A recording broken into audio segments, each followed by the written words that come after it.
Durante miles de años el ser humano ha mirado al cielo buscando respuestas y ha terminado encontrando cadenas.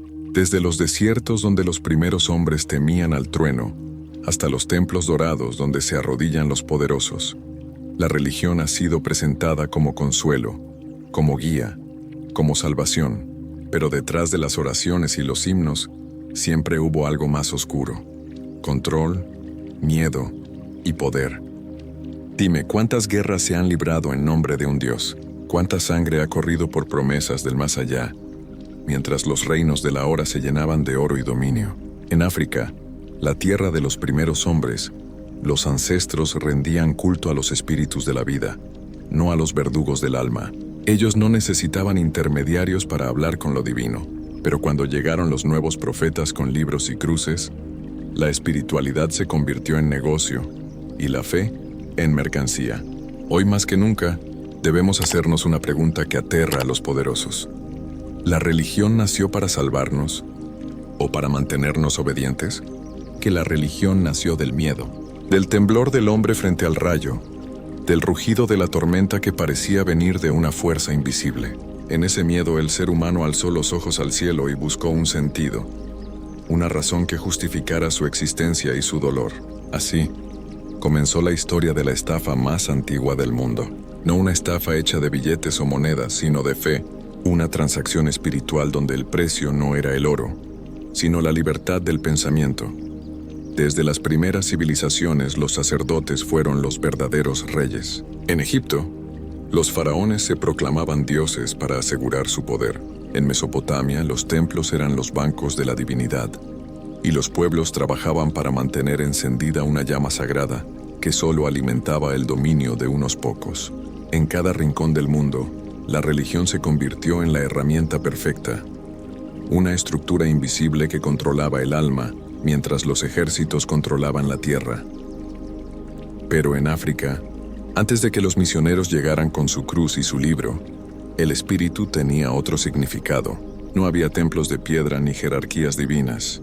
Había ancianos, árboles sagrados y un vínculo entre la tierra y el cielo. El africano no rezaba por miedo al castigo, sino por respeto a la vida. Las religiones tradicionales africanas no vendían salvación, enseñaban equilibrio. El hombre no era esclavo de los dioses, era parte de ellos. Pero cuando llegaron los conquistadores, trajeron una fe que exigía sumisión, que negaba el alma de los ancestros y prometía un paraíso a cambio de obediencia. ¿Y qué hicieron los pueblos? Resistieron. Algunos aceptaron el nuevo Dios con el rostro del invasor. Otros lo mezclaron con sus espíritus antiguos para sobrevivir. Así nació el sincretismo, una grieta en el muro del dogma, pero aún así, la semilla del control ya estaba plantada. Los misioneros decían venir en nombre del amor, pero detrás de ellos venían las cadenas. Donde se levantaba una iglesia, se caía un altar ancestral. Donde se bautizaba a un niño, se moría una lengua. La religión, esa supuesta fuente de paz, se convirtió en el arma más poderosa del colonialismo. Y lo más trágico es que la gente creyó que su dolor era voluntad divina, que su pobreza era una prueba, que su silencio era virtud. Millones entregaron su poder interior, convencidos de que solo a través de otros hombres, vestidos con túnicas, con mitras, con títulos, podían alcanzar la redención. Se creó una casta que hablaba en nombre de Dios, que dictaba qué estaba bien y qué era pecado, quién merecía el cielo y quién merecía arder. En el fondo nada había cambiado. Los faraones solo cambiaron de nombre. La religión, con el tiempo, aprendió a disfrazarse. A veces tomó la forma de profecía, otras de promesa. En la Edad Media, justificó cruzadas que bañaron de sangre continentes enteros.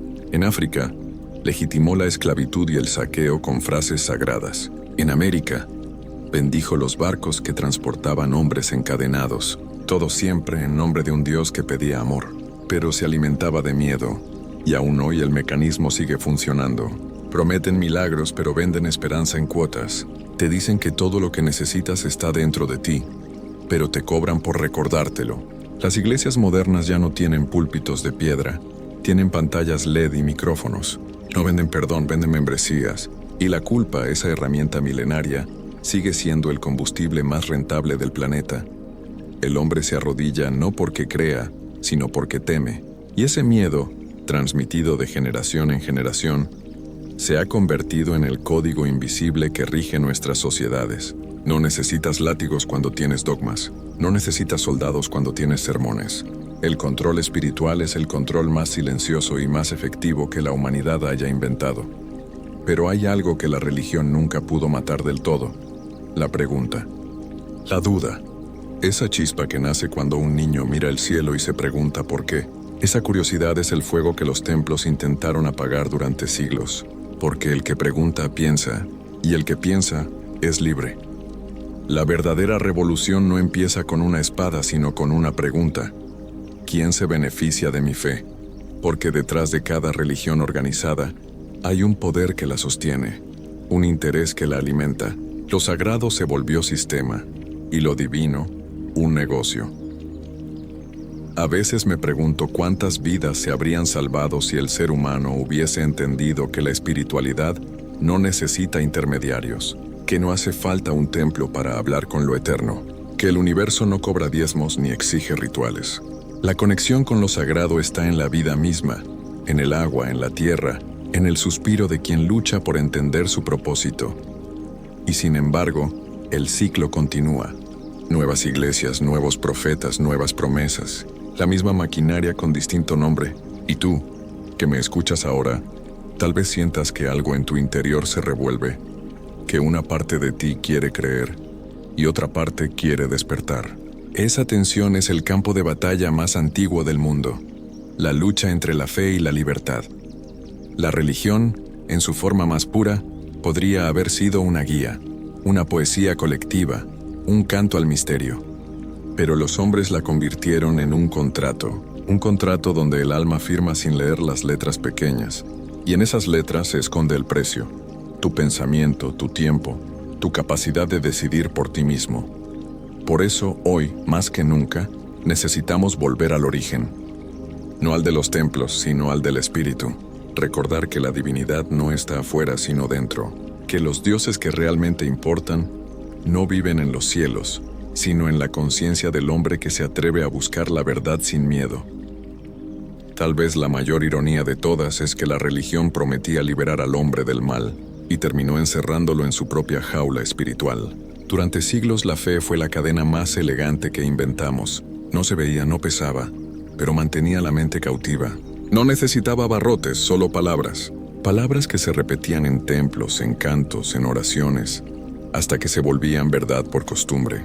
Y así, generación tras generación, aprendimos a temer a los dioses más que a los tiranos, a obedecer a las escrituras más que a la razón. Pero hay algo que siempre se escapa, algo que ningún dogma logra retener: la voz interior, esa voz que no grita pero que arde, la que pregunta por qué, cuando todos dicen amén. Esa voz es el principio de la libertad, es la semilla del pensamiento, el eco de los antiguos sabios africanos que sabían que la vida misma era el templo. Ellos enseñaban que lo divino no es un juez ni un rey, sino una fuerza que habita en cada ser vivo, que el respeto por la naturaleza y el alma era más sagrado que cualquier libro. En muchos pueblos africanos, cuando alguien enfermaba, el curandero no solo atendía su cuerpo, atendía su espíritu.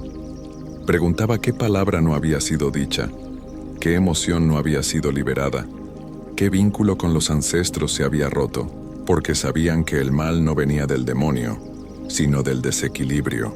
Esa sabiduría ancestral fue la primera víctima de la religión impuesta. Los conquistadores la llamaron paganismo, pero era conocimiento puro, era ciencia del alma. Cuando los colonizadores llegaron, trajeron una religión lista para usar, con respuestas empaquetadas, con castigos y recompensas. Y el hombre que antes escuchaba el río, comenzó a escuchar al sacerdote.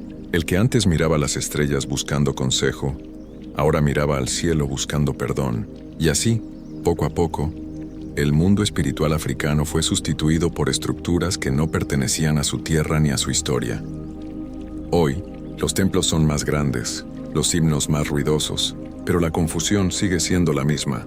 Se nos enseña que debemos esperar una vida mejor después de la muerte, mientras ignoramos el poder que tenemos en esta. Se nos dice que todo está escrito, y así dejamos de escribir nuestra propia historia. se nos promete el cielo, mientras el infierno se construye aquí, con hambre, desigualdad y miedo. La religión organizada fue el guión perfecto para mantener al pueblo dormido. Una historia que promete justicia, pero que eterniza la sumisión. Y no es que creer sea el problema es creer sin cuestionar, porque la fe, cuando deja de pensar, se convierte en instrumento, y cada vez que entregamos nuestro criterio, alguien lo usa para gobernarnos.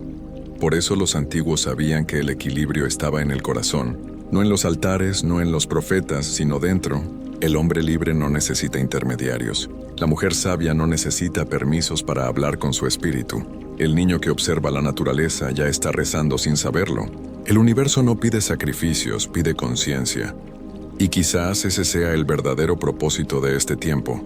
Recordar quiénes fuimos antes de los templos, antes de los reinos, antes de los dogmas. Recuperar la conexión con la fuente original, esa que no exige miedo sino respeto, esa que no promete castigo, sino comprensión.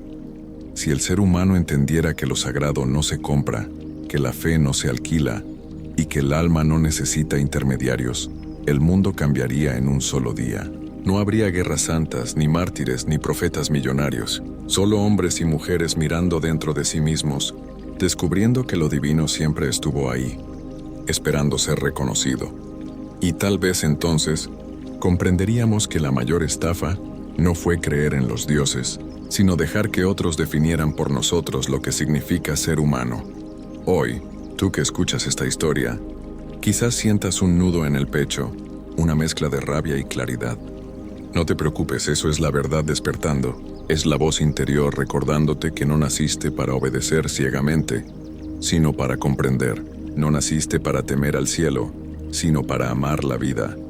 La religión seguirá existiendo mientras haya quien busque sentido fuera de sí mismo, pero la verdadera espiritualidad, la que no necesita templos ni etiquetas, está resurgiendo en cada mente que cuestiona, en cada alma que busca sin miedo, en cada persona que decide mirar más allá de lo que le enseñaron.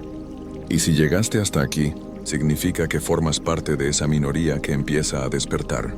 Esa minoría que no se conforma con respuestas cómodas, que no teme enfrentar verdades incómodas, porque solo el que se atreve a mirar la oscuridad puede encontrar su propia luz. Suscríbete, no para seguirme a mí, sino para seguir buscando juntos. Este canal no es un templo ni una doctrina, es una trinchera de pensamiento libre, un lugar donde las historias se cuentan no para adoctrinar, sino para despertar, porque mientras la religión impone miedo, el conocimiento libera, y en esa libertad está la verdadera salvación.